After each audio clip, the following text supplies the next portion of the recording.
Now they say you shouldn't judge a book by its cover, but we're absolutely judging these airlines by their paint jobs. Buckle up for a high-octane trip through America's vintage airline liveries, when paints weren't white tubes and branding still had swagger.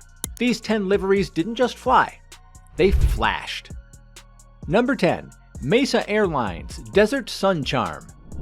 Before it became the silent regional sidekick to bigger carriers, Mesa Airlines once flew under its own sunny identity. Its most iconic livery featured a white fuselage wrapped in desert tones and a vibrant, stylized sun on the tail, an homage to its New Mexico roots. It flew on aircraft like the Beechcraft 1900 and the Embraer EMB 120 Brasilia, making Mesa's presence known across the Southwest. The look felt regional, proud, and homegrown. It stood out in a sea of white and gray, and even today, that sunburst logo is a favorite among regional airline nostalgia buffs. Here's a fun fact. Mesa once flew into so many small airports that gate agents doubled as baggage handlers and sometimes air traffic control. It was grassroots aviation at its finest, and its livery reflected that warm, no-nonsense spirit. Number 9. Texas International Airlines Lone Star Swagger. Texas International wasn't out to impress the coasts. It was here to own the skies of the South. Its livery was sleek, with polished aluminum, a clean cheat line, and a stylized Lone Star flag dominating the tail. The message? Texas pride, 30,000 feet up.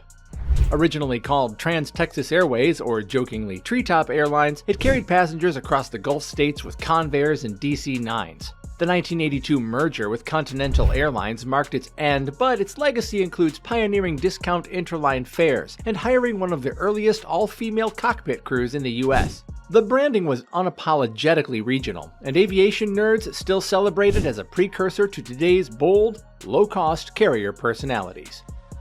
Number 8. North Central Airlines. Meet Herman the Duck.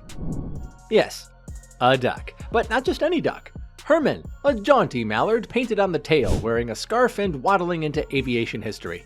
North Central debuted Herman in the late 1950s, aiming to charm passengers traveling across the cold, flat Midwest.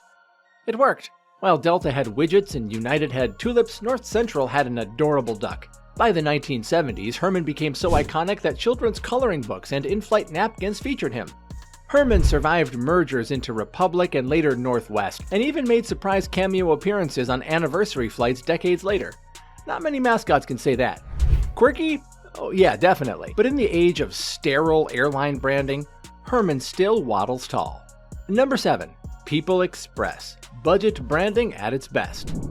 If airlines had a garage band era, People Express was leading it, with a livery that looked like it was designed using clip art and ambition. A cream fuselage with brown and orange cheat lines and a stern sans serif logo said, "We're cheap, but we fly." Launched in 1981, People Express let passengers buy tickets on board, charge for every snack, and even handle their own luggage. They operated 747s out of Newark like they were city buses, and the craziest part? It worked. For a while. Their aggressive growth and cut-rate model forced legacy carriers to rethink pricing. In 1987, Continental absorbed them, but their influence lingered in every $99 fare war that followed. The livery wasn't that pretty, but it was unforgettable. Number 6. America West Airlines. Desert Sunset Vibes.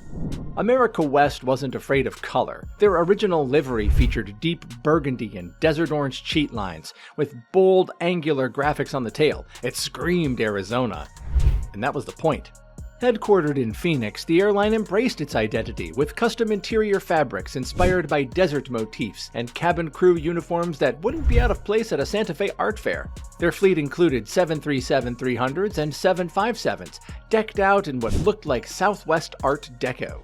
After merging into US Airways and later American Airlines, the original livery disappeared, but a retro-painted Airbus A319 now flies in tribute. It's a reminder that regional pride and color used to rule the skies. Number 5. Mohawk Airlines Tribal Thunderbird Takeoff. Long before heritage branding was a thing, Mohawk Airlines featured a striking red and gold Thunderbird on its tail, a nod to indigenous strength and mythology, and one of the boldest symbols in aviation. Mohawk was also progressive. It was the first regional airline to hire a female pilot in the United States, Emily Howell Warner, in 1973. Their fleet included the BAC-111 and the Fairchild F-27, all sporting that proud, aggressive Thunderbird.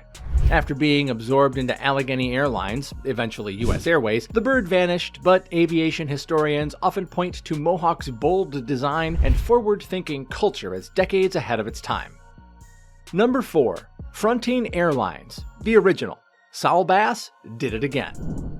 When it comes to classic airline design, Saul Bass is the GOAT, and his work for Frontier Airlines in the 70s did not disappoint. Rich orange and burgundy cheat lines, sleek 𝐬𝐻𝐫𝐞𝐿, and that stylized F on the tail that looked ready to star in a Kubrick film. The logo was dynamic and balanced, evoking both movement and identity. The livery covered a fleet of Conair 580s, 737-200s, and even the rare DHC-7. When the new Frontier Airlines launched in the 1990s, fans begged for a revival of the Bass design. Instead, we got woodland creatures like Larry the Lynx. Cute, but not quite the same level of cool. Hey, before we coast into the top 3, hey, hit subscribe and join us, because the next few liveries are so bold, they practically need their own runway. Number 3. Northeast Airlines, the Yellowbird Comet. Northeast's Yellowbird livery turned its DC-9s and 727s into flying highlighters. The fuselage was lemon yellow with a green cheat line and white accents. It was as subtle as a disco ball in a library, and passengers loved it. In fact, the Yellowbird branding was so strong that the airline ran TV ads with singing birds, and kids received mini Yellowbird badges online. The airline merged into Delta in 1972, but even years later, some Delta aircraft carried echoes of that citrusy DNA. Number 2. United Airlines, the tulip that took flight. If fonts could fly, United's tulip logo would be cruising at flight level 400. Designed by Saul Bass in 1974, it formed a stylized U by intertwining the red and blue stripes. Abstract, bold, unmistakably modern. Now, the tulip wasn't just a logo, it was an icon. It adorned the flanks of United's DC-10s, 727s, and 747s, framed with crisp red cheat lines and dark blue underbelly. The whole look gave off vibes of elegance and innovation, back when flying United actually meant something special. So beloved was this livery that even after its retirement in 2010, when the airline merged with Continental and adopted the now infamous Globe logo, pilots and employees kept wearing tulip pins in subtle protest. Even passengers petitioned to bring it back. So, to this day, aviation fans still debate, was ditching the tulip the worst branding decision in airline history? Spoiler alert, many think yes, so please give me your opinion in the comments below. And now, we've arrived at the crown jewel of vintage US airline liveries. Number 1. Delta Airlines, the classic widget. First introduced in the 1960s, the widget was a simple red and blue triangle pointing upward, cleverly forming a stylized D and an arrow at once. Set against a polished white fuselage and matching red and blue cheat lines, it was aviation minimalism at its most elegant. It adorned everything from DC-8s to Lockheed L-1011s, and it helped Delta cultivate a brand that felt proudly Southern, proudly American, and undeniably modern. The widget was more than just a logo, it was a total vibe, and the airline knew it. In 2007, Delta brought it back, albeit modernized, after a brief hiatus, and to celebrate their 75th anniversary, they repainted a Boeing 757 in full, retro widget livery. Fans flocked to spot it like it was a flying museum piece.